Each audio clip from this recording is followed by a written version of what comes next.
Okay, welcome everybody to Delicious and Nutritious on a beautiful sunny March 19th day. And it is lovely here. And we have a really interesting show. We're going to talk about tabbouleh, but we're going to talk about a special tabbouleh that we have put in one of the ancient grains from South America called quinoa. And I'm not going to discuss quinoa other than to say that it has got a magnificent nutritional analysis. And I'm going to let Marcia deal with that because she's our nutrition expert. So I'm going to turn this over to Marcia right now. And Marcia's going to tell us what quinoa is and why it is. We watch a clip of how to make Jerry's delicious recipe, but it is an awesome complete protein. So it's one of the few grains that when you eat it, you can get all of the essential amino acids that your body needs.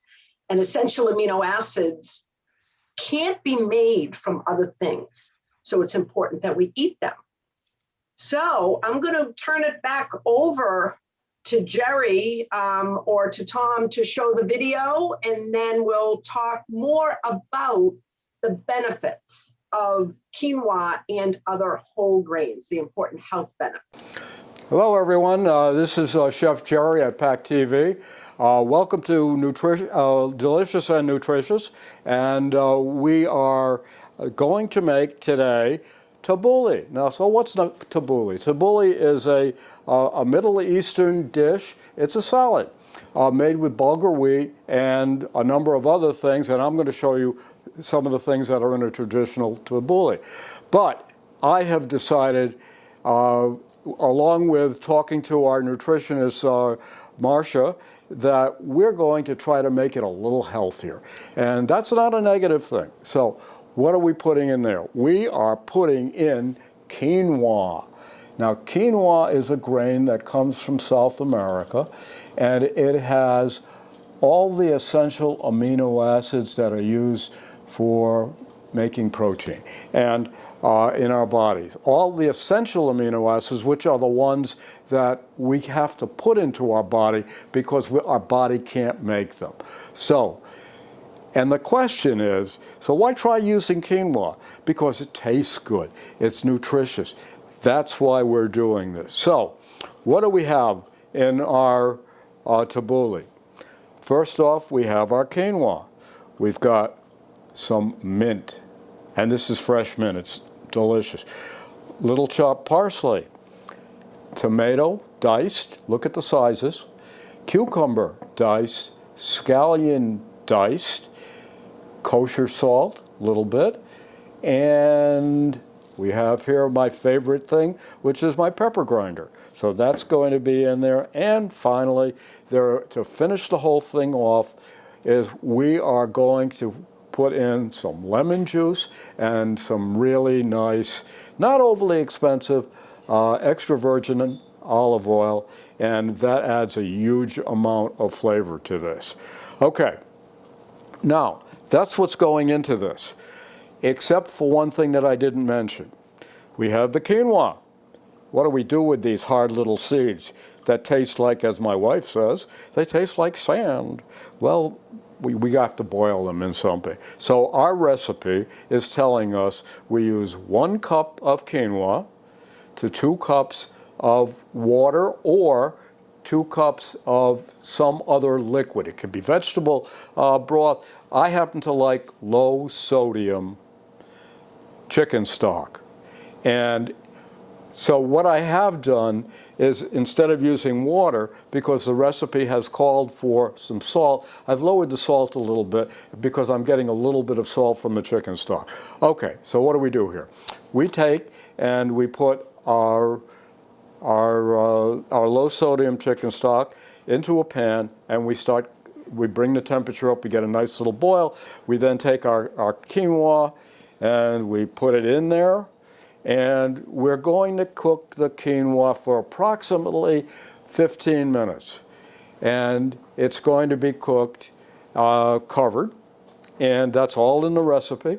And we're also going to, once we get it cooked for 15 minutes, we're going to take it off the heat and we're going to let it sit for another 5 minutes, and the reason why we're doing that, because it's going to absorb some of the excess moisture and it's going to make it nice and soft and juicy, and you're going to love it.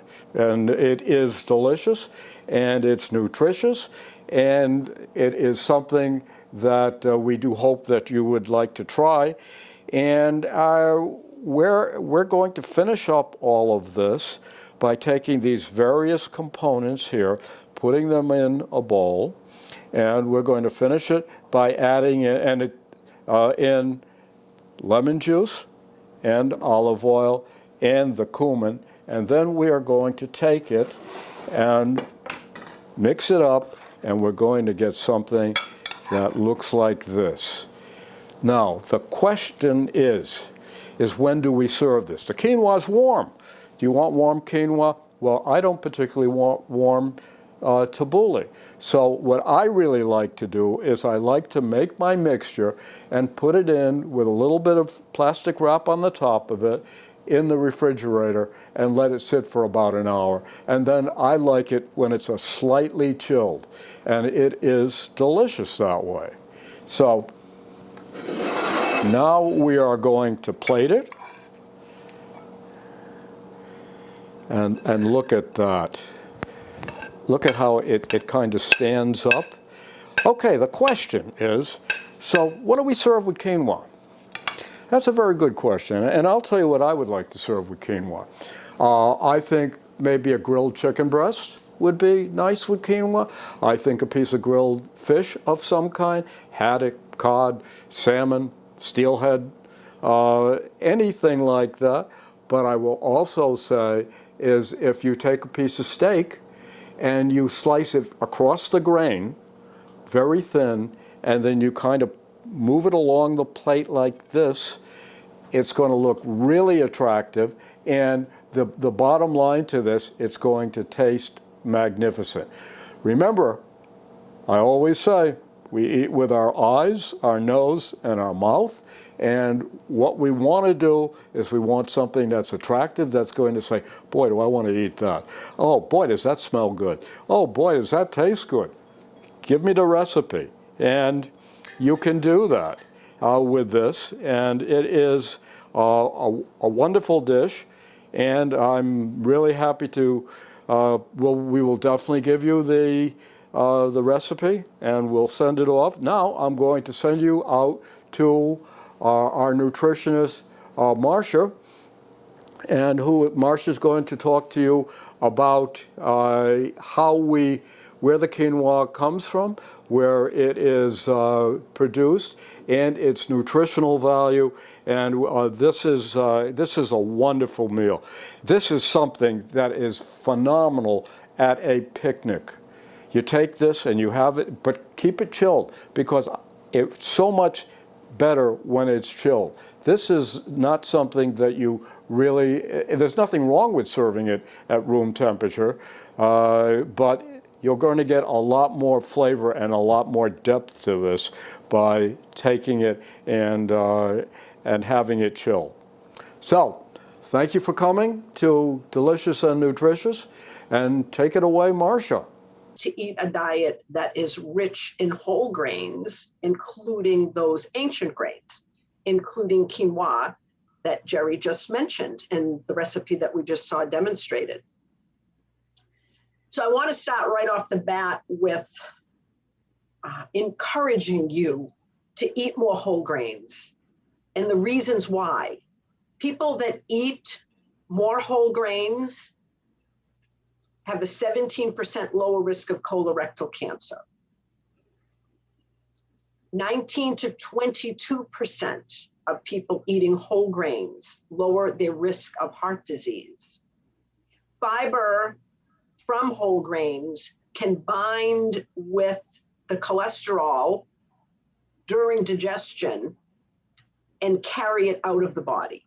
So there is a physiological reason for how a whole grain diet benefits heart disease. a 14% lower risk of stroke. LDL is called the bad cholesterol. It is the type of cholesterol that brings fat to the arteries of your heart. We want to have low levels of LDL, and LDL stands for low density lipoprotein. Eating more whole grains helps to lower your LDL, that bad cholesterol. There is some research that shows that eating a whole grain diet is linked with a slower cognitive decline, how we think, how we can remember, how we can concentrate. Whole grains definitely help keep your digestive tract healthier, helps to keep you regular. Having a diet rich in whole grains can minimize maybe your need for laxatives if that is something that you rely on for regularity. There's a lot of foods that help to keep things moving through your digestive system, and whole grains are one of them.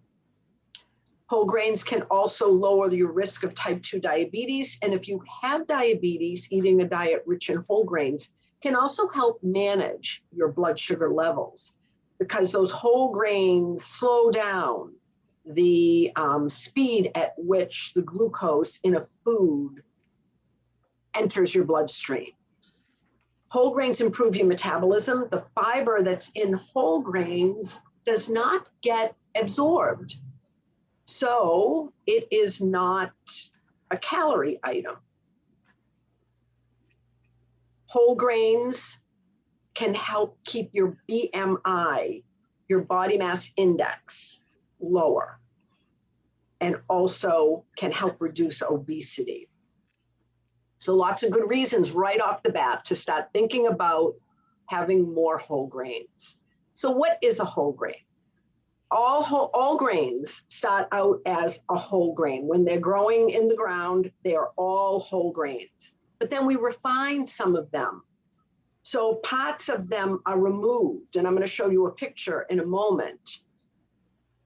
When the kernel and some of the other parts are removed, the nutrients, the flavor, and the fiber of that grain are also stripped away. A lot of these nutrients by law need to be added back. But why not have it as it's in its natural state? A grain is a whole grain if it contains all three parts of that original kernel. And those three parts include the starchy endosperm, the fiber-rich bran, and also the germ. So here is a picture of a whole grain. So we've also got the husk or the chaff. Humans can't tolerate that, animals can. But a whole grain includes this outer membrane called the bran, and that is where we get plenty of fiber. Inside is the endosperm, and the endosperm is the starchy carbohydrate part. There's also protein in this endosperm, and there's also vitamins. And then we also have the germ.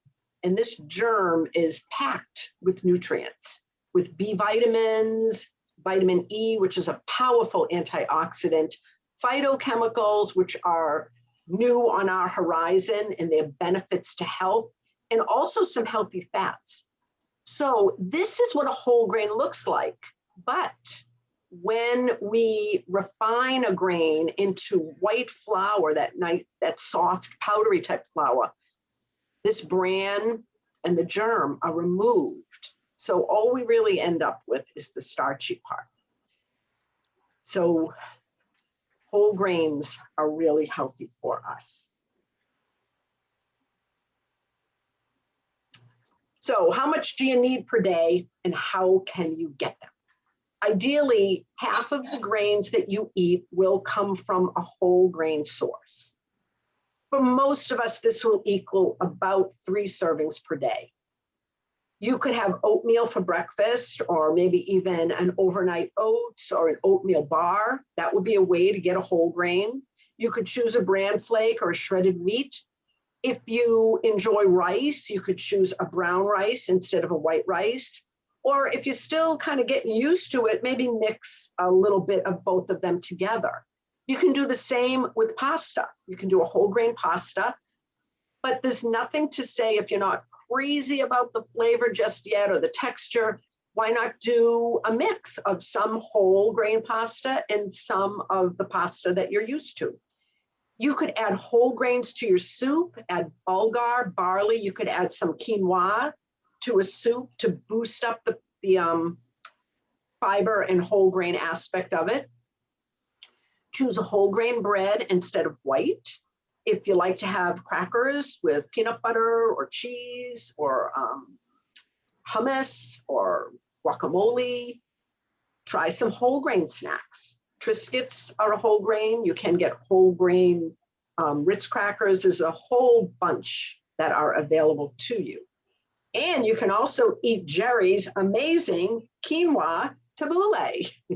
So one of the great things about this recipe is not only is it a whole grain, but it is also a complete protein. We have about 20 amino acids that build proteins, and proteins are what makes us a human. We have proteins throughout our entire body. They always need to be made. 9 of them are considered essential, meaning our body cannot make these amino acids out of other amino acids. We need to eat them. Usually grains are not a complete protein, but quinoa is. When you eat meat or eggs or milk, those are complete proteins. They contain all 9 essential amino acids. Quinoa is also rich in protein. A cup will give you about 8 or 9 grams of protein. It is a great source of fiber, about 6 grams in a cupful. And it's also rich in B vitamins, which are great for your brain, great for your nervous system, great for your body's ability to utilize nutrients from other foods. Some other things you can do with quinoa, you could have it for breakfast by cooking it in milk or water. You could add some fruit to it, some cinnamon, or maybe some nuts. You can substitute quinoa for rice in a stir fry. You can add it to a salad or a soup. And I've heard you can even pop it, although I have not tried this myself. I'm going to though. So that is the end of my slide. Stop my share, there we go. So I did want to show you my picture. This is my model of a whole grain. You saw the size of the little seed that Jerry shared with us. So this is quite magnified, but just to give you a 3-dimensional visual of a whole grain. So this brown part that you see would be the bran. Inside would be the endosperm, the starchy parts and protein and vitamins. And then further down, where did my germ go? We have our germ, which is packed with nutrients. So I love to get whole grains because I like my nutrients intact in my food. It's okay to take a vitamin or a supplement if you need it, but why not get your nutrients from the foods that we eat in its whole state, in its natural state? Very affordable as well. So I do have a question for Jerry about quinoa. This will be my stump, Jerry. Are you ready? I'm ready. All right. So what family of plants, I guess it would be called, the plant family, does quinoa fall into?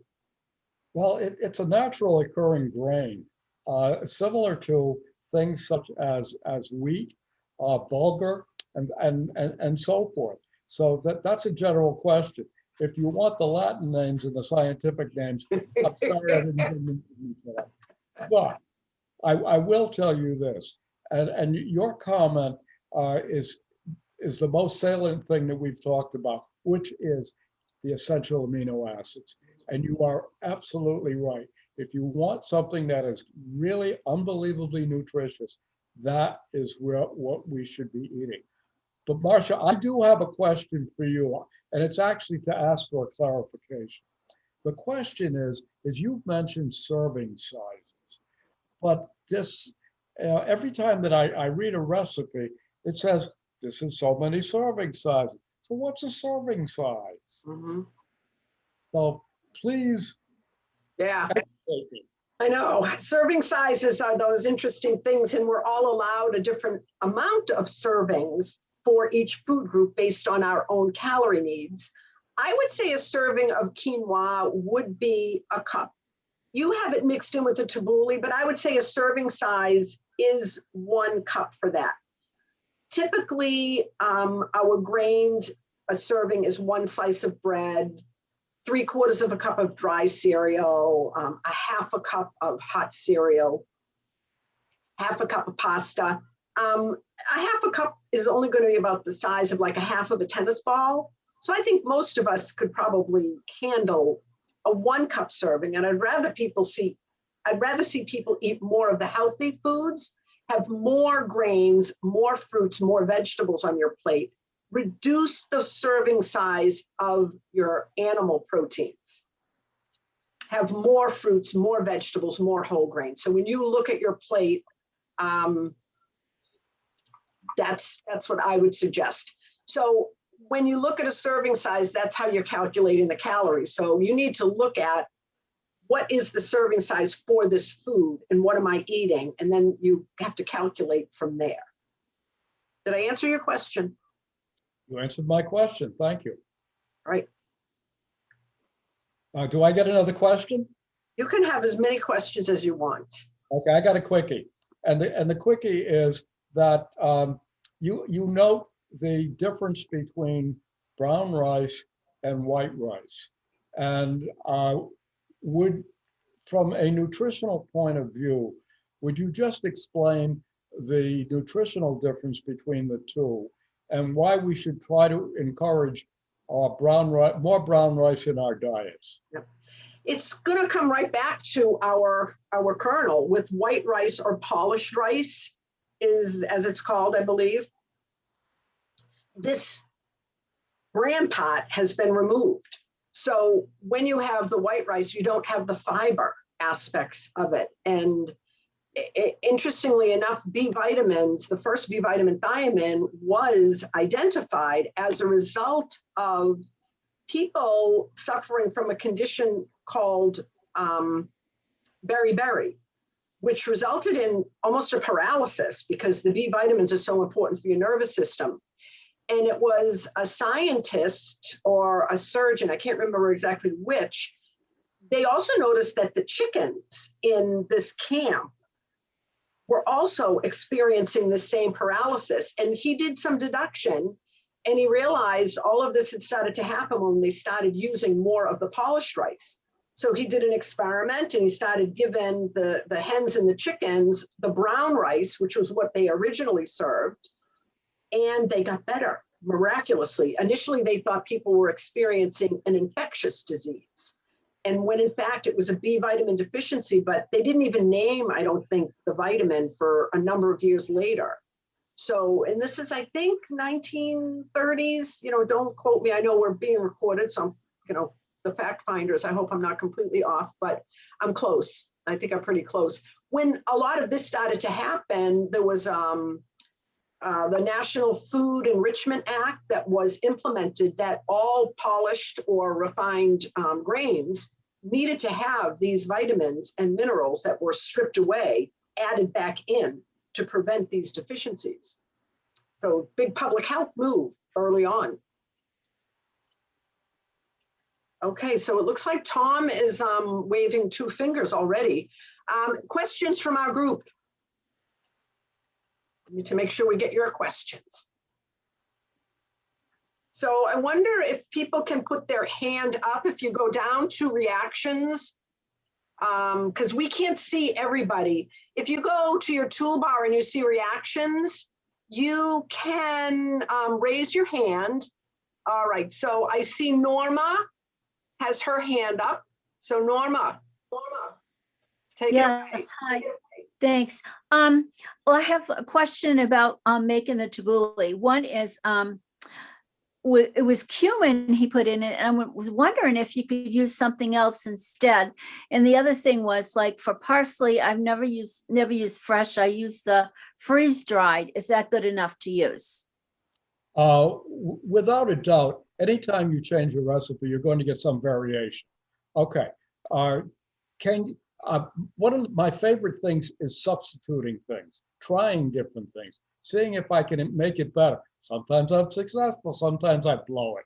But the point really is yes, freeze-dried parsley will work, but it's going to be different. And primarily, the texture is going to be different because the cell walls in the parsley will have broken down due to the freezing. So there's going to be a difference in texture. But from a nutritional point of view, and I think Marcia would agree, it's about the same. And so try things, be creative. All right, so it looks like we're out of time. So Jerry and I need to say goodbye, but please stay with us after we say goodbye, and we'll continue to answer your questions. This is Delicious and Nutritious. Marcia Richards, registered dietitian from Beth Israel Deaconess, and this is Chef Jerry saying goodbye, and but stay on the line and we'll talk questions.